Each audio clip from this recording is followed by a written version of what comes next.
어떠셨습니까? 여러분 삶의 한 주간이 어떠셨습니까? 여러분 지금까지의 인생이 어떠십니까? 특별히 예수님 믿고 구원의 감격, 그 천국의 확신 이후의 삶이 어떠십니까? 여러분 우리가 우리의 영적 상태를 늘 점검해 보아야 합니다. 과연 내가 하나님 앞에 어떠한 상태로 지금 살아가고 있는가? 과연 나는 행복한가? 과연 나는 내 마음속에 말할 수 없는 엄청난 구원의 감격 속에 살고 있는가? 그런 점검들이 있어야 합니다. 지난 시간에 우리가 롯과 또 롯의 두 딸이 구원받은 이후의 삶의 모습들이 어떠했는가를 살펴보았습니다. 너무나 마음이 아팠습니다. 그들이 하나님의 은혜 가운데 구원을 받고 그 두 딸과 그 아버지가 어떠한 삶을 살았어야 할 것인가를 우리가 상상해보고 기대해보면 그 현실이 너무나 거리가 멀기 때문이죠. 어떠한 삶을 살았어야 했을까? 우리가 상상하기는 저는 이렇게 상상해봤습니다. 만약에 롯이 두 딸을 데리고 지금부터 사는 우리의 인생은 덤으로 사는 것이다. 지금부터 사는 우리의 인생은 이전과는 전혀 달라야 한다. 우리가 소돔에 살던 그 모습대로, 우리가 소돔에서 추구하던 그 삶의 모습대로 살면 절대 안 된다. 두 딸아, 나와 함께 하나님 나라를 위해서 살아보자 하고 전도 간증 집회를 하고 다녔어야 되지 않을까, 그렇게 생각합니다. 그 성들로 이루어진 도시 국가들을 찾아다니면서 이 롯은 잘 알잖아요. 그 성의 생리를 잘 알잖아요. 성 입구에 있는 그곳에 가서, 광장에 가서, 토론하는 마당에 가서, 나는 소돔에서 이런 곳에서 재판을 하던 사람이었습니다. 소돔이라는 곳에서 내가 어떠한 위치에 있었던 사람입니다. 그런데 소돔이 어떻게 하나님의 심판을 받았고 내가 그 가운데서 나와 내 두 딸이 어떻게 구원을 받았습니다. 사실 솔직히 말하면 이 구원은 너무나 부끄러운 구원입니다. 왜냐하면 우리 사회될 사람들 다 거기서 죽었습니다. 제 아내도 나오다가 뒤를 돌아봐서 소금 기둥이 되고 말았습니다. 부끄럽지만 그러나 하나님이 살려주신 그 구원이 사명이 있음을 알고 제가 부끄럽지만 이 성에 왔습니다. 제 말 좀 들어주십시오 하고 전도 집회를 하고 다녀야 되지 않을까라는 거죠. 두 딸에게는 그들이 알고 있는 그 시대의 그 지역의 곡조에다가 자신들이 구원받은 그거를 내용을 담아서 멜로디로 앞에서 찬양을 좀 하고 롯이 나와서 말씀을 전하고 좀 그런 일들이 있었어야 하지 않을까, 그렇게 생각해 봅니다. 웃기는 얘기가 아니라 진짜 좀 상상해 보면 그렇지 않습니까? 얼마나 효과가 컸겠습니까? 얼마나 사람들이 그 메시지에 귀를 기울였겠습니까? 왜요? 직접 그 불 가운데서 구원을 얻은 분들이니까. 그런데 너무나 안타깝게도 그들은 그 불 가운데 구원 얻은 그 이후의 삶을 굴 가운데서 살다가 끝났습니다. 우리의 인생, 하나님으로부터 받은 그 구원의 은혜와 감격이 있다면 이전과 이후가 달라야 합니다. 그런 거 있잖아요. 그 살 빼는 무슨 프로그램에 보면 before and after 해서 그 전에는 이렇게 배가 불룩 나온 사진도 있고 그 다음에는 몸에 그냥 왕자 있는 그런 사진 딱 있고 이러잖아요. 이게 확실히 좀 변화가 있어야죠. 예수 믿는 우리의 삶에 그런 확실한 변화가 있어야 된다 하는 거죠. 저와 여러분들의 신앙의 연조가 얼마입니까? 교회 다닌 그런 횟수들이 몇 회입니까? 여러분, 우리가 날마다 하나님의 은혜와 그 구원의 감격이 새롭게 다가오고 우리가 하나님의 은혜 가운데 힘있게 믿음의 길을 걸어가고 굴이 아니라 정말 땅끝을 향해서 나갈 수 있는 하나님의 귀한 백성들 되시길 주님 이름으로 축복합니다. 그래야 된다라는 거죠. 그래야 되는데 오늘 성경을 통해서 우리가 보고 있는 내용은 역시나 하는 내용밖에 없습니다. 사실 여러분, 이 메시지가 지금 누구에게 주고 있다고 말씀드렸습니까? 애굽을 출애굽했던 광야 2세들이 지금 약속의 땅을 들어가기 전에 모세를 통해서 지금 이 메시지를 듣고 있습니다. 그들이 지금 요단강 오른편에 지금 머물러 있습니다.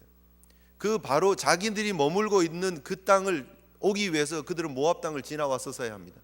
그리고 자신들이 머물고 있는 그 땅 오른편에 암몬이 머물고 있습니다. 모압과 암몬이 살고 있는 그들을 바라보면서 역시 저들의 뿌리를 보니까 이런 거였구나. 하나님 앞에 역시 그들은 온전한 백성이 아니었어. 역시 우리랑은 비교할 수 없는 민족들이었어 라고 생각하고 있을지 몰라요.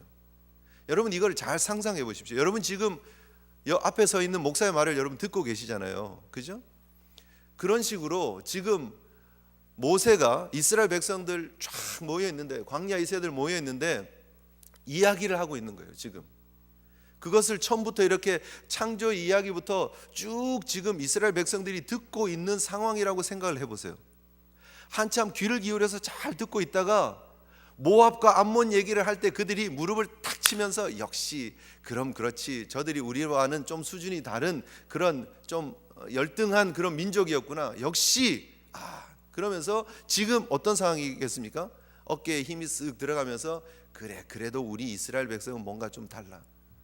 그래도 우리는 아브라함의 후손이고 그래도 롯과는 좀 다른, 우리에게는 하나님의 특별한 은혜가 있어 하고 어깨에 힘이 쫙 들어가고 조금 기분이 좋아지려고 하는, 우리는 성경을 다 지금 가지고 있지만 그들은 지금 그냥 듣고만 있잖아요. 지금 롯 얘기 듣고 롯의 두 딸 얘기 듣고 막 기분이 좋아서 역시 우리는 야, 하나님 정말, 하나님 우리 때문에 좋으시죠?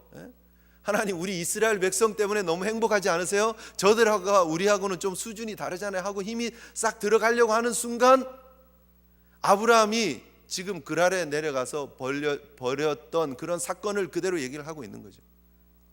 얼굴이 하다가 다시 왜 이런 얘기를 지금 하지? 왜 이거 근데 잠깐 아까 조금 전에 모세가 이 얘기를 했는데 그 얘기를 지금 왜 또 반복하지? 혹시 지금 모세가 지금 나이가 많아가지고 조금 치맥기가 있나?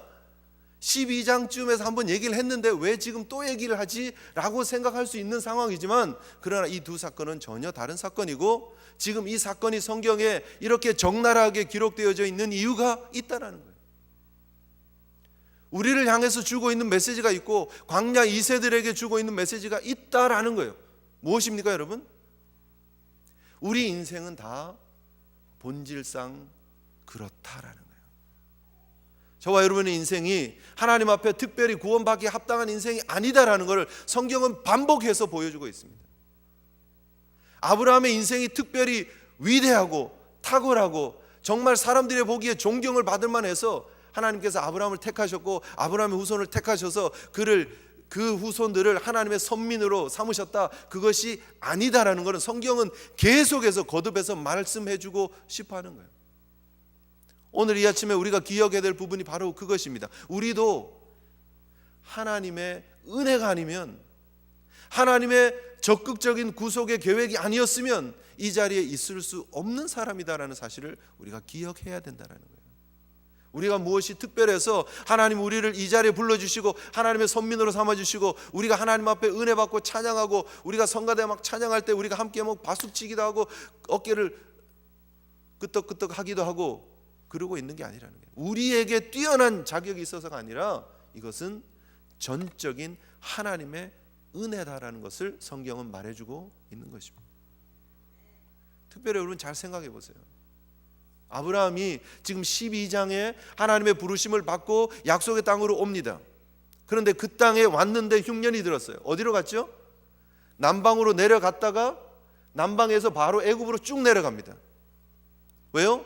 그곳에 나일강하고 비옥한 곳이고 농사가 잘 되고 거기는 땅이 늘 정기적으로 범람하는 비옥한 곳입니다.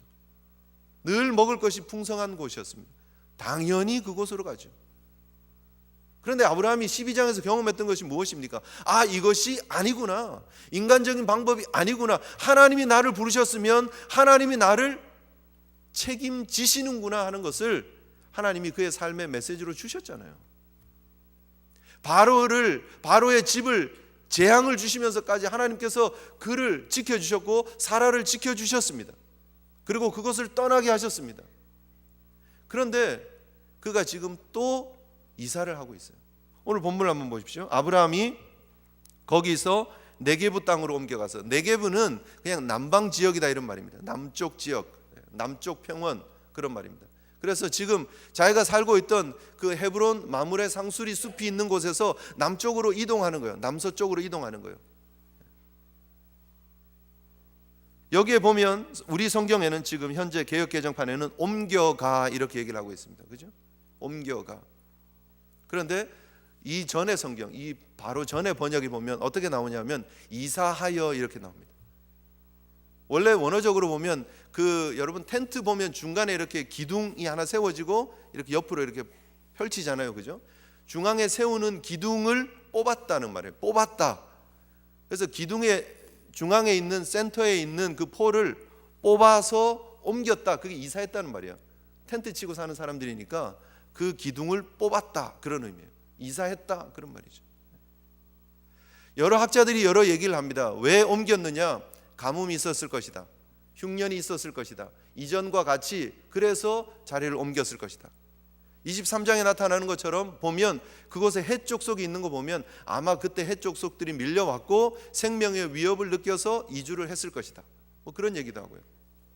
또 소돔과 고모라가 멸망하는 걸 보고 그런 두려움 혹은 트라우마 그것 때문에 아브라함도 거기 더 이상 살 수 없어서 이사를 했을 것이다. 뭐 그런 등등 얘기를 합니다. 뭐가 맞다라고 얘기를 할 수는 없지만 결국은 그 모든 것들이 뭐죠? 상황이죠. 상황이나 환경 때문에 아브라함이 더 이상 그곳에 있지 못하고 이사했다라는 거예요. 어떻게 했었어야 하느냐는 거죠. 분명히 하나님께서 자기와 함께하고 계시고 하나님께서 자기를 보호하시고 하나님께서 자기에게 주신 약속이 있고 하나님께서 그 일을 반드시 이루실 것을 믿는다면 그곳에 머물러야 했다라는 거죠. 지금 여러분 아브라함이 지금 그곳에 와서 자기 아내를 누이라고 속였던 이유가 뭐냐 하면 그곳에 하나님을 두려워하는 사람이 없는 것 같아서 그래서 자기가 그랬다 그래요. 그런데 잘 생각해 보면 정작 누가 하나님을 두려워하지 않습니까? 아브라함이 하나님을 두려워하지 않아요. 정말 하나님이 누구신지 그렇게 경험했다라면 아브라함이 그렇게 행동하고 생각해서는 안 된다라는 거죠. 그렇게 신앙의 연조가 이제는 있음에도 불구하고 아브라함은 어쩌면 처음과 같은 모습으로 돌아가 버렸다는 거죠. 12장은 24년 전의 일입니다.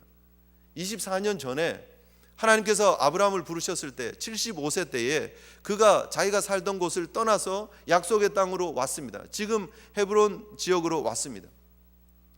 그런데 그곳으로 와서 하나님의 말씀은 들렸고 하나님께서 내가 너를 복의 근원으로 삼겠다 했고 많은 자손을 주시겠다고 하셨으니까 그 약속 따라서 왔는데 와서 보니까 가뭄이 있어요. 그래서 당연히 인간적인 계산으로 애굽을 향해서 갔죠. 그때는 그럴 수 있다라고 치자고요. 신앙의 첫 해잖아요. 믿음의 첫 해잖아요. 그럴 수 있다라고 치자고요. 그런데 지금 오늘 본문의 20장에 나타나는 이 모습은 전혀 달라야 된다는 거죠. 상황이 역시 과거에 우리가 참 이렇게 죄를 지었던 그런 모습들이 우리에게 또 참 반복적으로 나타나는구나 하고 쉽게 넘어가기에는 너무 가슴 아픈 일이라는 거죠. 그 24년 동안 무슨 일들이 있었습니까? 아브라함이 얼마나 많은 하나님을 경험하고 하나님의 은혜를 받고 하나님의 음성이 들려지고 얼마나 많은 일들이 있었습니까? 하나님께서 그의 삶의 주인 되신다는 것을 몸으로 체험하는 기간들이었습니다. 하나님께서 직접 말씀하셨습니다. 아니 하나님이 그 직접 자기의 장막터에 오셔가지고 그 집 안으로 들어오셔서 같이 먹고 마셨습니다. 하나님이 자기의 계획했던 일들을 다 보여주시고 말씀하셨습니다. 내가 어떻게 아브라함에게 숨기겠냐고. 그래서 아브라함이 소돔을 위해서 중보기도도 했었습니다. 소돔이 멸망하는 것도 봤었습니다. 인간적으로 하갈을 취해서 이스마엘을 낳았다가 이게 아니었구나 하는 그런 후회스러운 일들도 했었습니다. 그 인생에 많은 신앙의 여정이 있었고 많은 체험이 있었고 간증이 있었습니다. 24년의 기간이었습니다. 그런데 그렇게 신앙이 성숙하고 자라서 이제 약속의 시간이 점점 다가오고 있는 99세 때에 하나님의 부르심 이후에 24년이 지난 그때에 어떻게 똑같은 일을 반복할 수 있느냐는 거죠. 이게 똑같은 일입니까? 전혀 다르죠. 사람이 바뀌었습니다. 시간이 지났습니다. 하나님의 약속이 주어졌습니다. 이제 내년 이맘때면 내가 돌아올 때 사라가 아이를 안고 있을 거라는 약속을 받은 그 마지막 때에 어떻게 넘어지느냐는 거예요. 넘어지느냐는 거예요. 분명히 우리가 알아야 될 것은 아브라함의 그 신앙의 연조, 아브라함의 신앙의 경험들, 체험들, 아브라함이 그래서 제대로 바뀌었기 때문에 하나님이 아브라함을 사랑해 주셨다가 아니다는 거예요. 성경은 처음부터 끝까지 아브라함은 은혜로 구원받았다는 사실을 보여주고 있는 것입니다. 처음부터 끝까지 한결같이 하나님은 아브라함에게 은혜의 눈으로, 사랑의 눈으로, 자비의 눈으로 바라보시고 그의 인생을 찾아가시고 붙잡으시고 사건이 일어날 수 있는 그 순간순간 개입하셨다는 사실을 우리가 기억할 필요가 있다라는 거예요. 하나님 언제 개입하셨습니까? 사실 여러분, 이때의 사라는 나이가 몇이죠? 아브라함이 99세면 사라는 89세입니다. 지금 아브라함이 사라가 너무 예뻐서 아비멜렉은 그냥 블레셋 지역의 왕의 이름입니다. 바로하고 똑같은 이름입니다. 그래서 이 아비멜렉이 여기도 나오고 이 뒤에 이삭이 또 아비멜렉을 또 만나고 아비멜렉이 왜 이렇게 자꾸 나오지? 여러분, 그게 그냥 블레셋 지역의 왕의 이름은 그냥 아비멜렉입니다. 아비멜렉. 그 아비멜렉이 사라가 너무 예뻐가지고 데리고 가려고 그런 게 아니고요. 아브라함이 이 북쪽 헤브론 지역에 있다가 남쪽으로 이렇게 이동을 해온 거예요. 해안 쪽으로 해서 해안 그 도로가 있는 지역으로 왔겠죠. 그랄이라고 하는 그 지명의 이름은 멈춘다, 거처한다, 그런 의미가 있어요. 지나가다가 멈추고 싶은 땅이에요. 지나가다가 머물고 싶은 곳이에요. 괜찮은 곳이죠. 블레셋 사람들이 이 그 항해술이 있어가지고 아주 무역을 잘하고 이 상업이 번영한 그런 땅이었습니다. 그리고 그 길이 또 이게 옛날 고대 해안 해안 도로여서 사람들의 왕래가 있던 지역입니다. 그런 곳이 그랄입니다. 괜찮은 땅이죠. 그런데 그 땅으로 누가 들어왔다고요? 아브라함이 왔어요. 근데 이 아브라함이 식구 몇 명 데리고 온 게 아니고 어느 정도의 규모냐면 집에 거느리고 기른 군대가 318명 정도 있을 정도니까 숫자를 대충 적게 잡아도 한 1000명, 많게 잡으면 한 2000명까지 됩니다. 한 2000명이 큰 그런 무리의 사람이 지금 블레셋 땅을 향해서 이렇게 들어오는 거예요. 아비멜렉이 불안했겠습니까? 안 불안했겠습니까? 그리고 이 아브라함이 그냥 숫자만 많은 게 아니잖아요. 전쟁에 이겼던 경험이 있잖아요. 소돔 사람들을 구출해 내오고 소돔 사람들과 재물을 다 소돔 왕에게 줬던 그 이야기가 그 지역의 모든 사람들에게 들렸을 거 아니에요. 오히려 지금 누가 누구를 두려워해야 되는 입장입니까? 블레셋 사람들이 아비멜렉이 아브라함이 왜 일로 오지? 그래서 정략적 결혼을 하기 위해서 사라를 데리고 오는 그런 상황이에요. 지금. 그런데 지금 누가 누구를 두려워하는 거예요? 반대로 아브라함이 아비멜렉을 두려워하는 거죠.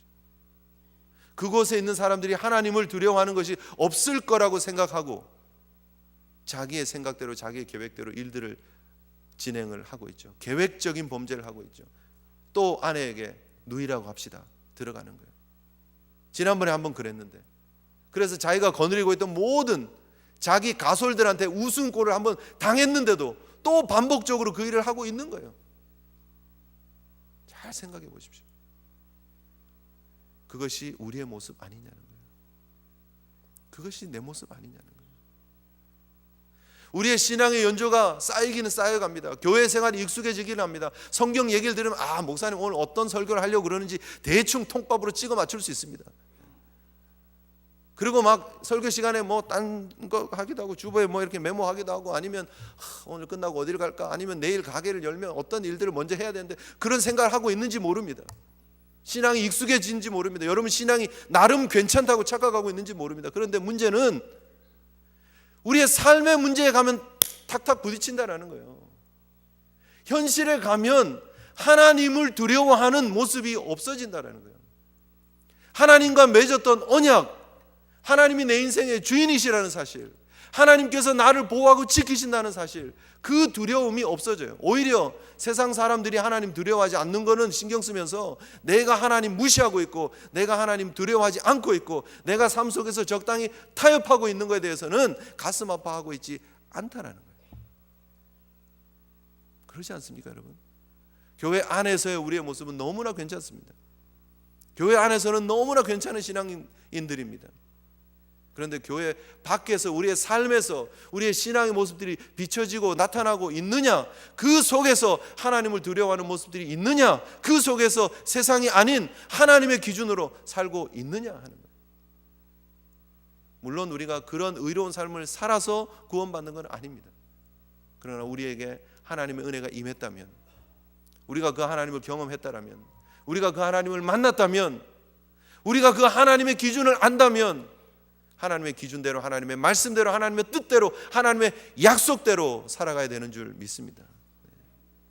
하나님 주신 약속이 있잖아요. 지금 이제 내년이면 아이가 태어나야 돼요. 분명히 그 주님이 방문하셨어요. 그 하나님이 방문하셨어요. 이제 사라가 불임했던 여인이 이제 임신을 해야 되는 시점이에요. 어쩌면 임신했을 수도 있어요. 지금 시간이 지나면 이제 출산해야 되는 거예요. 임신이 됐는지 안 됐는지 긴가민가 했겠죠. 지금 그런 시점이에요. 그런데 그때 아비멜렉이 오라고 해서 사라가 가고 거기에 같이 동침하는 사건이 있어버리면 뭐가 문제가 되죠? 그냥 아브라함이 부끄러운 일을 당하는 것이 끝이 아니고 하나님의 구원의 약속의 계획이 무너진다는 거예요. 아브라함과 이삭과 야곱의 라인이 무너진다는 거예요. 하나님의 구속사의 역사가 깨어진다는 거예요. 하나님의 구원의 은혜를 경험한 사람이 하나님의 기대를 저버리고 살면 얼마나 큰 일들이 벌어지는 것을 우리가 좀 생각할 필요가 있다는 거예요. 저와 여러분들에게 하나님이 걸고 있는 기대가 여러분 보이십니까? 오늘 본문을 여러분 잘 보십시오. 하나님께서 아브라함을 뭐라 그럽니까? 뭐라 그랬죠? 7절에 선지자라 그럽니다. 선지자. 아비멜렉에게 가서 누가 잘못했는데요? 사실은 아브라함이 잘못했어요. 아브라함이 잘못했는데 아비멜렉에게 가서 야, 너 내 선지자의 여인 부인 건드리지 마. 건들면 너 죽어, 이 얘기예요. 지금 손도 대지 마, 너 죽어, 이 말이에요. 지금 아비멜렉을 지금 치셨어요. 아비멜렉의 여인들을 치셨어요. 아비멜렉의 여종들을 치셨어요. 그래서 이게 지금 온 나라가 불임이에요. 온 나라가 불임이에요. 쳤어요, 하나님이. 그 사라를 데리고 간 그날, 바로 그 날에, 그 밤에 3절 보시면 그 밤에 하나님이 개입하시고 그 밤에 꿈 가운데 현몽하셔가지고 하나님께서 하시는 말씀이 뭐냐면 이 아브라함이 내 선지자라는 거예요. 내 선지자. 얼마나 부끄러운 인생인데 어떻게 하나님은 그 사람을 선지자라고 하시느냐. 우리의 인생이 어떤데 하나님이 여전히 우리를 하나님의 아들이다, 하나님의 딸이다, 내 사람이다 라고 말씀하고 계시느냐는 거예요. 여러분, 그 하나님의 마음이 보이십니까? 아비멜렉이 내 선지자야, 너 그 여인과 가까이 하면 내가 너를 죽이겠다, 그렇게 얘기를 할 때 아비멜렉이 오히려 큰 소리 칩니다. 하나님, 저 아브라함이 거짓말했거든요. 아브라함이 누이라 그랬고요, 저 사라가 오랍이라 그랬고요, 나는 온전한 마음으로 했습니다, 이렇게 얘기를 합니다. 사실 하나님 입장에서 사실 할 말이 조금 없는 상황이죠. 지금 조금, 그죠? 그래서 아니, 그래서 내가 너 범죄하지 않게 하려고 지금 찾아온 거야, 지금 내가 널 막은 거야, 그렇게 말씀을 하시지만 사실 되게 얼굴이 안 쓰는 상황이죠. 지금 하나님 입장에서. 그럼에도 불구하고 하나님은 여전히 아브라함을 내 선지자라고 얘기합니다. 내 선지자다. 여전히 우리가 삶 속에서 하나님의 영광 드러내지 못하는 삶을 살아갈 때 많이 있습니다. 그런데 하나님은 저와 여러분을 여전히 선지자라고 부르고 계심을 기억하시기를 바랍니다. 이 땅에 우리가 하나님의 선지자로서 우리가 보여줘야 될, 우리가 전해야 될 하나님의 메시지가 있다는 거예요. 세상이 우리를 조롱하고 세상이 우리를 향해서 야, 너나 잘해 라고 하는 그런 상황이지만, 그러나 하나님이 우리에게 가지고 계시는 기대가 여전히 유효하다는 거예요. 하나님의 은혜로 우리는 하나님의 선지자가 되었으니까, 하나님이 우리를 하나님의 사랑으로 하나님의 자녀로 삼아주셨으니까 그것이 변하지 않는다는 거예요. 그리고 그 하나님의 사랑이 우리에게 임하는 이상 우리에게 하나님이 걸고 계시는 기대가 있다는 거예요. 이 땅에 여러분들이 던지고 있는 메시지는 무엇입니까? 신앙 따로, 삶 따로로 살고 있지는 않습니까?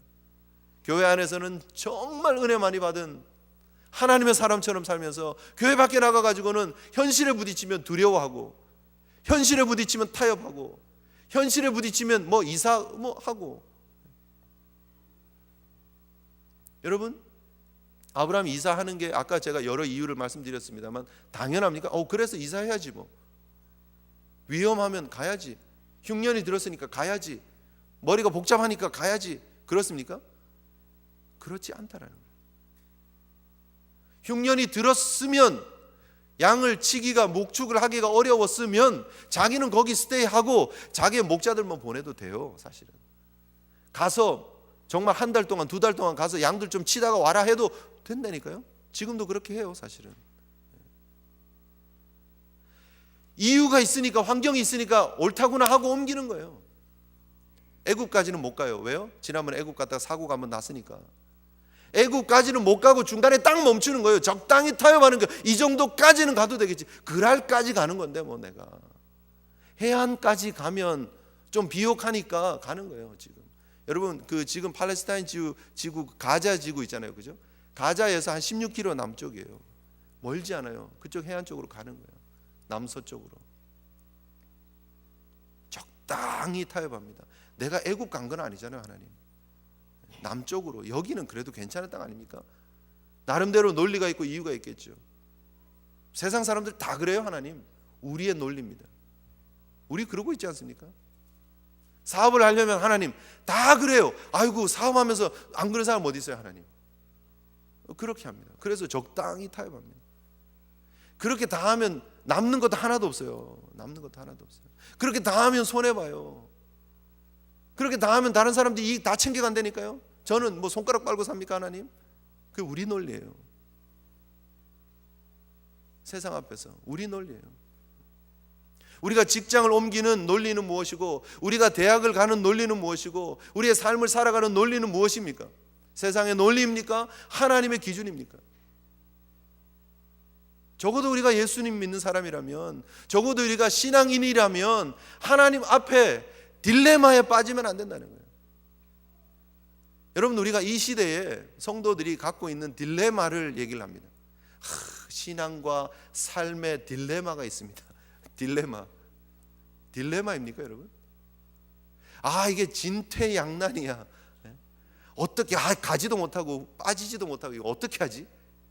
왜 어떻게 하지라고 얘기를 하세요, 여러분? 왜 우리 스스로 우리 입에서 딜레마라고 얘기를 합니까? 딜레마 아니에요, 사실. 신앙과 삶의 부조화예요. 우리가 고쳐야 되고 넘어서야 돼요. 우리가 어떻게 살아야 되는지 우리는 다 알아요. 정답을 다 안다니까요. 근데 그렇게 살기 싫으니까 딜레마 얘기를 하는 거예요. 그렇게 살기 싫으니까 진퇴양난을 얘기를 하는 거예요. 이미 우리는 답이 있는데, 이미 우리는 가야 될 것이 뻔한데 하나님의 구원의 백성의 모습을 유지하고 살아야 된다는 거예요. 방법이 없어요. 왜요? 그게 우리의 방법이기 때문에. 헷갈려 하지 말자라고요. 제가 너무 오늘 무겁습니까? 헷갈려 하지 마세요. 딜레마라고 얘기하지 마세요. 우리의 갈 곳은 하나밖에 없습니다. 우리가 붙잡을 거는 하나밖에 없습니다. 말씀 붙잡고, 약속 붙잡고, 하나님 붙잡고 전진하는 것밖에는 없다라는 거예요. 아멘이십니까? 여기서는 아멘하고 밖에서는 또 침묵하고 그러지 마시고. 여기서만 아멘해요. 왜? 옆에 집사님들 보니까 밖에 나가면 누가 옆 쫓아다니면서 체크 안 하니까 적당히 또 학교 가면서 애들 좀 불쌍한 친구가 한 명 있어요. 그 친구 옆에 가서 좀 디펜스도 해주고 좀 보호해주면 좋겠는데 내가 그쪽에 서면 나도 같이 왕따 당하니까 거기 가기 싫어하는 거예요. 나도 적당히 싫은 소리 하고, 아니 그거는 안 하더라도 그냥 가만히 있는 거예요. 가만히 입 다물고 침묵하면서 같이 동조하는 거예요. 괜히 나섰다가 다른 친구들이 날 싫어하면 어떻게 하지? 그런 두려움에 있어요. 그 세상적인 방법이에요. 우리가 뭐 할지 모릅니까, 여러분? 성령님이 우리 가운데 계시는데 성령님이 우리에게 무엇을 할 거를 안 가르쳐 주십니까? 문제는 성령님의 음성과 내 음성이 자꾸 부딪히고, 내가 하나님의 뜻대로 사는 것보다는 내가 지금 살아온 대로 살고, 내 머리가 굴러가는 대로 먼저 앞서가고, 내 행동이 먼저 앞서간다라는 거예요. 하던 대로. 지금 아브라함이 하는 얘기가 그거 아니에요. 정말 핑계도 어쩌면 이렇게 부끄럽게, 아비멜렉 앞에서 정말로 이 여인은 나의 이복 누이입니다. 야, 어떻게 그런 얘기를 합니까? 쪽팔리게. 진짜 설교 시간 할 얘기는 아니지만 쪽팔리지 않습니까? 이건 진짜 남자로서 우리가 원래 여행 다닐 때마다 그러기로 했거든요. 지금 그거를 핑계라고 하고 있어요. 어우, 정말 부끄럽습니다. 부끄러워. 뭐냐고 이게. 여러분, 세상 앞에 우리가 이러고 있지는 않습니까? 부끄러운 모습 그대로 드러내고 있지는 않습니까? 우리도 너무 크리스찬이라고 너무 큰 기대 갖지 마세요. 우리도 다 똑같은 사람이에요. 여러분, 우리 그런 핑계 대고 있지 않습니까? 뭘 그렇게 크게 기대하세요? 당신이나 나나 교회 안에 있는 사람이랑 밖에 있는 사람 다 비슷비슷해요. 다 똑같아요. 다. 우리가 우리 스스로 우리 기준을 다 무너뜨리고 우리가 우리 스스로 교회 욕먹이고 살고 있지는 않느냐는 거예요. 우리가 이런 말도 안 되는 핑계를 아비멜렉 앞에 하고 있는 아브라함이 혹시 우리의 모습 아니냐는 거예요. 물론 여러분, 그럼에도 불구하고, 이런 부끄러운 일을 하는 아브라함임에도 불구하고 하나님 사랑하셨고, 하나님의 구원의 계획을 접지 않으시고, 내가 너 부끄러워서 도저히 내가 다시는 네 얼굴을 못 보겠다, 내 앞에 나타나지 마라 하지 않으시고, 너는 내 선지자야 라는 거예요. 세상 앞에서 너는 내 선지자다라고 얘기를 해주고 계세요. 당당하게, 자신 있게. 여러분, 그 하나님의 마음이 이 아침에 느껴지시기를 바랍니다. 세상 앞에 하나님은 여러분들을 세상의 나의 선지자야, 우리 사랑하는 나의 백성들이, 내 남종과 여종이 하나님 앞에 하나님이 세상에 보내는 내 메시지야, 이들이 나의 메시지를 담고 살고 있어 라고 당당하게 말하고 싶은 거예요. 그 하나님의 마음을 기억하자고요. 그리고 메시지 있는 삶을, 세상을 도전하는 삶을 살아가시는 저와 여러분 되시기를 주님 이름으로 축복합니다. 은혜 받았다면 은혜에 합당하게 행하셔야 합니다. 행한다고 해서 구원받는 거 아니에요. 은혜 받았기 때문에 우리가 그렇게 살아야 된다니까요. 하나님의 은혜가 있다면, 우리가 하나님의 천국 백성이라면 그렇게 살아야 한다니까요. 주님께서 산상수훈을 주십니다. 마태복음 7장에서 하시는 말씀이 무엇입니까? 그 열매로 그 나무를 알지니예요. 그 열매가 그 나무다는 거예요. 마태복음 7장 15절 이하를 여러분 집에 가셔서 조용히 곰곰이 묵상하면서 반복해서 읽어보십시오. 이와 같이 좋은 나무마다 아름다운 열매를 맺고 못된 나무가 나쁜 열매를 맺나니, 좋은 나무가 나쁜 열매를 맺을 수 없고 못된 나무가 아름다운 열매를 맺을 수 없느니라. 저와 여러분이 하나님의 사람이라면, 하나님의 은혜로 구원받은 하나님의 주님께 접목된 하나님의 나뭇가지라면 좋은 열매가 맺혀지는 건 당연하다는 거예요. 세상 앞에 여러분, 우리가 열매로 말해야 됩니다. 세상 앞에 우리가요, 삶으로 말해야 됩니다. 세상 앞에 우리가 어떤 생각을 하고 어떻게 살아가는지를 좀 보여주어야 됩니다. 좀 우리는 다르다라는 걸 보여줘야 됩니다. 그렇게 살아서 구원받는 게 아닙니다. 다시 한번. 그러나 우리가 구원받았다면 주님의 거부할 수 없는 은혜로, 하나님 너무너무 잘 아시죠, 우리가 그런 인생인지. 그래서 하나님이 준비하신 게 예수님의 십자가예요. 그래서 그 십자가로 우리가 구원을 얻는 거예요. 그 십자가가 우리에게 임했다면, 그 은혜가 우리에게 임했다면 적어도 그 십자가의 은혜에 합당한 삶을 살아가야 된다. 그 열매로 우리의 삶을 말해야 된다라는 것이죠. 그러므로 누구든지 나의 이 말을 듣고 행하는 자는 그 집을 반석 위에 지은 지혜로운 사람 같으리니, 같은 7장의 24절에 말하고 있습니다. 나의 이 말을 듣고 행하는 사람. 자, 여러분 사진을 한 장 보시겠습니다. 잘 안 보이시죠? 조금 더 크게 낼 수 있나요? 네. 자, 이 정도 하면 될 것 같습니다. 무슨 사진입니까? 집 사진입니다. 집이 어디에 있는 것 같습니까? 뻘 위에 있는 것 같이 보이지 않습니까? 뻘. 근데 뻘이 아니고요. 사실은 이게 주택가인데요. 플로리다 남쪽에 있는 해안 근처에 집인데, 집들이 있는 곳인데 집들은 다 온데간데 없고 저 집 하나 남았습니다. 이게 언제적 얘기냐 하면요, 1992년 얘기입니다. 허리케인 앤드류가 왔을 때 92년도에 일본 제1호 허리케인이 앤드류였습니다. 이게 역사상, 미국 역사상 세 번째 피해를 준 큰 허리케인이었습니다. 제일 첫 번째 컸던 거는 2005년. 뭐죠? 2005년 무슨 일이 있었죠? 카트리나 기억나십니까? 네, 카트리나가 왔을 때가 피해가 제일 컸었고요. 두 번째가 2008년 허리케인 아이크 왔을 때고, 이것이 92년도 세 번째 피해를 줬던 앤드류입니다. 근데 이게 남쪽으로 이렇게 플로리다 남쪽을 이렇게 치고 올라갔는데, 정말 이 사진 외에도 다른 사진들을 보면 집들이 성냥개비로 이렇게 쌓아놓은 집들을 훅 불어서 이렇게 흩어놓은 것처럼 다 무너졌습니다. 이 사진이 페이스북에 많이 지금 공유되어지고 쉐어되고 있는 사진입니다. 보신 분도 계실 겁니다. 지금 벌써 1700회 이상 공유되어져서 수많은 사람들이 지금 보고 있는 사진입니다. 한 TV 방송국 뉴스팀이 카메라맨을 대동하고 이 지역을 가서 취재를 했습니다. 모든 집들이 다 무너져 있는데 이 집만 멀쩡했어요. 너무 신기하잖아요. 그래서 집을 치우고 있는 주인을 찾아갑니다. 그래서 어떻게 당신의 집만 유일하게 무너지지 않고 있습니까? 그 이유가 무엇입니까? 다른 모든 사람들은 심각한 피해를 입었는데 어떻게 이 집은 무사할 수 있었나요? 라고 질문합니다. 그때 그 주인이 대답하는 말이 무엇이냐면, 이 집은 내 손으로 내가 지었습니다. 내 손으로 내가 지었습니다. 플로리다 주 정부의 건축 법규대로 지었습니다.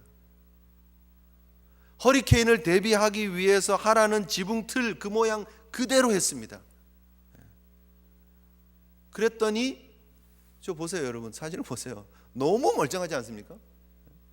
지붕도 멀쩡하지 않습니까? 제가 보기에는 유리창도 괜찮은 것 같아요. 심지어 어쩌면 저렇게 다른 데서 이렇게 떼어다가 꼭 뻘에다가 그냥 갖다 얹어놓은 것처럼 깨끗하고 멀쩡하냐는 거예요. 근데 그분이 하는 말이 뭐죠? 하라는 대로 했습니다. 법대로 했더니 멀쩡하던데요, 그 말이죠. 그러므로 누구든지 나의 이 말을 듣고 행하는 자는 그 집을 반석 위에 지은 지혜로운 사람 같으리니 비가 내리고 창수가 나고 바람이 불어 그 집에 부딪히되 무너지지 아니하나니 이는 주초를 반석 위에 놓은 까닭이요. 나의 이 말을 듣고 행하지 아니하는 자는 그 집을 모래 위에 지은 어리석은 사람 같으리니 비가 내리고 창수가 나고 바람이 불어 그 집에 부딪힘에 무너져 그 무너짐이 심하니라. 다 무너졌습니다. 역사상 세 번째라고 그랬습니다. 92년 전까지는 역사상 92년까지는 이게 역사상 최고의 피해를 준 허리케인입니다. 사람들이 그때까지만 해도 이런 허리케인은 없을 거라고 생각했죠. 규제는 규제야, 법은 법이야. 원래 법은 조금 더 강화해서 만들어 놓은 거예요. 그 전까지 아무런 피해도 없었는데 우리가 이렇게 집을 지을 필요가 없습니다. 건축업자가 얘기를 하면 네, 알겠습니다. 절대 제가 건축업을 50년 했습니다. 아무 일 없습니다. 이전에도 없었고 이후에도 없었어요. 이 앞에 허리케인 수많이 1년에 몇 개씩 지나가지만 이런 일 한 번도 없었습니다. 제가 플로리다에 건축업을 50년 했습니다. 내가 하라는 대로 하면 건축 전체 경비에 20% 세이브할 수 있습니다. 뭐 그런 얘기 했겠죠. 주변의 사람들이 다 그 얘기 듣는 거예요. 20%면 얼마야? 20%면 다 그 얘기 듣는 거예요. 여러분, 세상이 우리에게 그렇게 유혹합니다. 이전에도 없었고 이후에도 없을 거야. 지금 그냥 사는 대로 살면 돼. 사람이 다 그렇지, 세상이 다 그렇지, 뭐 그렇게 특별하게 살려 그래? 라고 우리에게 그렇게 메시지를 줍니다. 타협할 것입니까? 세상이 다 그러니까 우리도 그래도 됩니까? 우리가 붙잡아야 될 것이 무엇입니까? 하나님이 주신 이삭에 대한 약속입니다. 하나님 주신 구원에 대한 약속입니다. 하나님이 이 일을 이루시겠다고 하시는 하나님의 약속을 붙잡는 것, 그것이 우리 하나님의 사람들이 붙잡아야 될 것입니다. 하나님의 말씀 붙잡고 하나님의 약속 붙잡고 하나님 붙잡고 가는 것, 그것이 우리가 이 땅에 하나님 앞에서 붙잡아야 될 기준인 줄 믿습니다. 그러지 않으면요, 세상의 수치를 당합니다. 세상이 아비멜렉이 아브라함에게 뭐라고 얘기를 하느냐 하면, 여러분 오늘 본문에 9절에 보면, 야, 너 때문에 우리 큰일 날 뻔했어. 우리가 범죄할 뻔했어. 근데 하는 말이 뭐냐면, 내가 합당하지 아니한 일을 내게 행하였도다. 10절에 내가 무슨 뜻으로 이렇게 하였느냐, 그렇게 얘기를 합니다. 합당하지 아니한 일? 이 뭐라고요? 어떤 일이라고요? 참아 못할 일이라. 참아 못할 일. 혹시 여러분 그 주석 성경이 있으신 분은 밑에 보면 그렇게 해석이 되어 있습니다.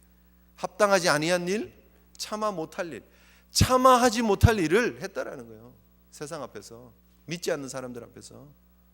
우리가 선지자의 일을 해야 되는데, 마치 요나처럼, 요나가 하나님의 뜻을 저버리고 하나님의 뜻과는 정반대로, 니느웨 정반대로 가는 배를 타고 그 배 밑창으로 들어가서 아래쪽으로 들어가서 팔을 고고 잠자고 있는데 선장이 와서, 너 도대체 왜 여기서 자고 있느냐, 너희 하나님께 기도해라, 하나님이 혹시 우리를 구원해 줄지 모르는데 라고 책망받았던 것처럼 우리가 하나님 앞에 부끄러운 일들 당하고 있지는 않느냐 하는 것입니다. 여러분, 우리의 삶을 돌아봐야 됩니다. 우리의 신앙의 연조를 따져봐야 됩니다. 하나님의 마음을, 하나님의 그 기대를, 선지자라고 부르는 그 하나님의 마음을 기억하셔야 합니다. 기도하시겠습니다.